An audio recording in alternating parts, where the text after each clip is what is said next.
लोहड़ी की शाम थी। पूरा पंजाब उत्सव में डूबा था, लेकिन सरहद के पास स्थित कालासाया गांव में हवा में कुछ ज्यादा ही ठंड थी। करण सालों बाद अपनी पुश्तैनी हवेली लौटा था। आंगन में लोहड़ी की आग जलाने की तैयारी चल रही थी। करण, याद रखना बेटा, आज की रात गन्ने के खेतों की तरफ आंख उठाकर भी मत देखना। आज धुंध वाली माई अपनी बलि मांगने निकलती है। दादी आप भी ना, ये सब पुरानी बात है। अब हम 2026 में जी रहे हैं। कोई माई वाई नहीं होती, ये सब बच्चों को डराने के तरीके हैं। भाई मजाक मत उड़ा। पिछले साल लोहड़ी की रात को लखविंदर का लड़का लापता हो गया था। आज तक उसका सिर्फ साफा मिला, वो भी उन गन्ने के खेतों के बीच। जैसे ही सूरज ढला, आंगन में बड़ी सी लोहड़ी जलाई गई।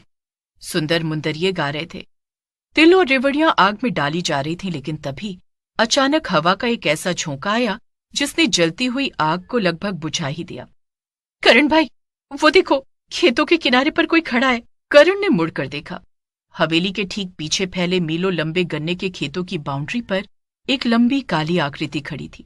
वो स्थिर थी, लेकिन उसकी ऊंचाई किसी सामान्य इंसान से कहीं ज्यादा थी। शायद कोई मजदूर होगा। वीर, टॉर्च ला तो जरा। नहीं करण, बाहर मत जाना। देख, आग का रंग नीला हो गया है। वीर सही कह रहा था। लोहड़ी की पवित्र अग्नि अब नारंगी नहीं बल्कि एक अजीब सी नीली लौ में बदल चुकी थी। दादी जानकी ने हाथ में गंगा जल लिया और मंत्र बुदबुदाने लगी। तभी एक सिसकी सुनाई दी। यह आवाज करण के छोटे भाई सनी की थी, जो शाम से ही कहीं गायब था। आवाज गन्ने के खेतों के बीच से आ रही थी। करण ने बिना सोचे समझे टॉर्च उठाई और खेतों की तरफ भाग पड़ा। नहीं करण, वो सनी नहीं है, वो आवाजों का जाल है। लेकिन करण अंदर जा चुका था।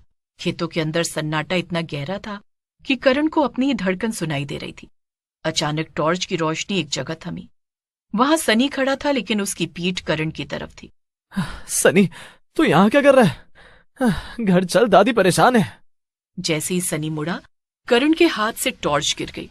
वो सनी नहीं था, सिर्फ एक बड़ा सा मुंह जिससे गाढ़ा काला खून टपक रहा था। लोहड़ी की पहली रेवड़ी मुझे मिल गई। वो आकृति तेजी से करण की तरफ बढ़ी। करण पीछे मुड़ा और पागलों की तरह भागने लगा। उसे महसूस हो रहा था कि गन्ने के पौधे खुद ब खुद उसका रास्ता रोक रहे हैं।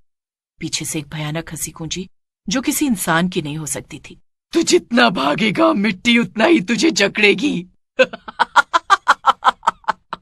करण ने देखा कि जमीन दलदल की तरह उसे खींच रही थी। तभी अचानक एक जलती हुई लकड़ी खेतों के बीच आकर गिरी। करण, आग की तरफ आ, ये रोशनी से डरती है। दादी जानकी पीछे से चिल्लाई। आग में तिल और सरसों डालो, इसकी गंध इसे वापस पाताल में भेज देगी। करण और वीर खेत से बाहर तो आ गए थे, लेकिन जो उन्होंने पीछे छोड़ा था वो अभी खत्म नहीं हुआ था।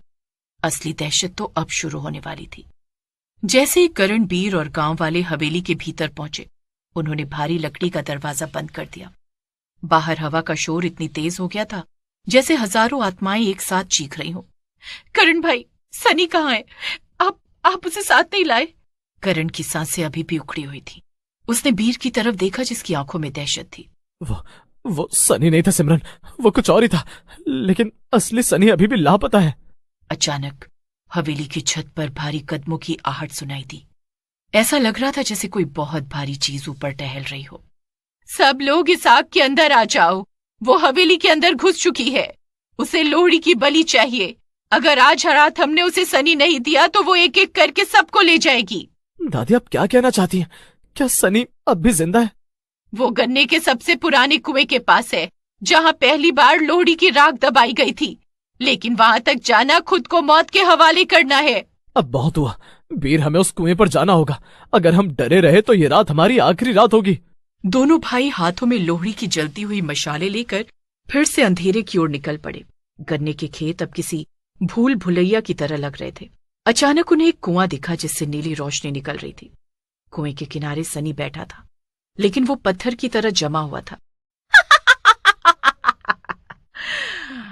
तुम फिर आ गए।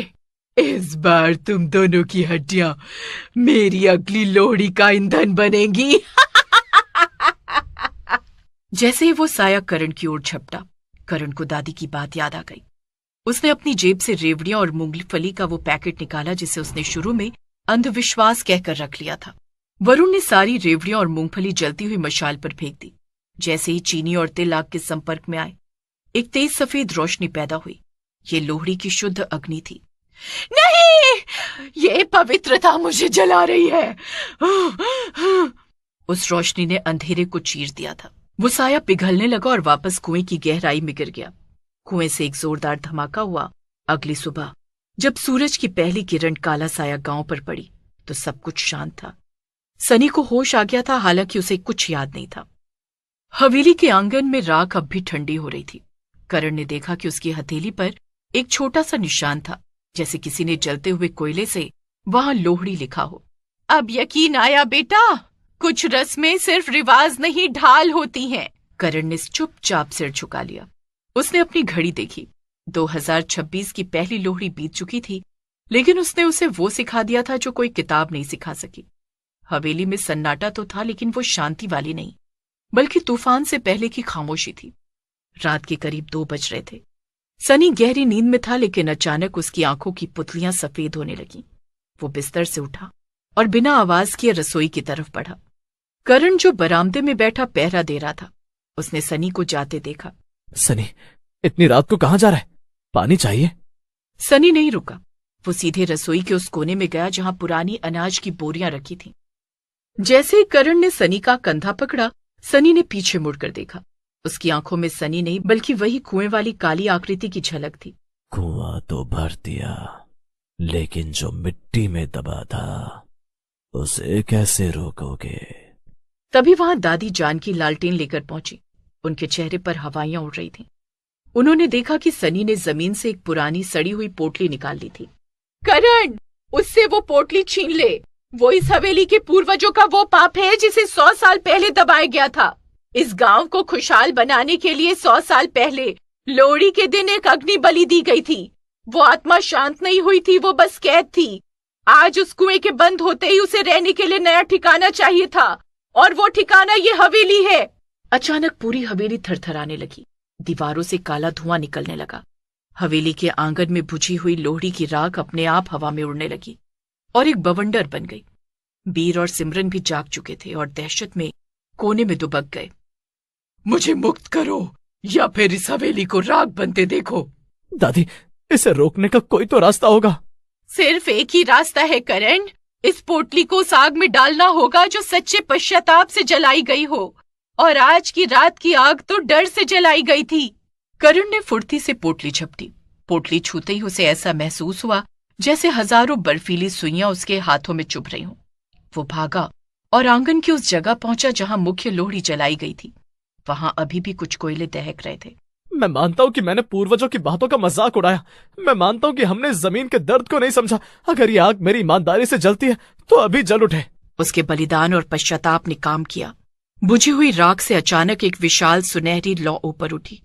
करण ने वो पोटली उस पवित्र अग्नि में फेंक दी। जैसे ही पोटली जली, एक रूह कपा देने वाली चीख पूरे गांव में गूंज उठी। सनी का शरीर जमीन पर गिर पड़ा और वो सामान्य हो गया। हवेली के कोनों से काला धुआं गायब होने लगा। वो काली आकृति उस आग में जलकर राख हो गई। सूरज निकला। इस बार हवा में वो भारीपन नहीं था।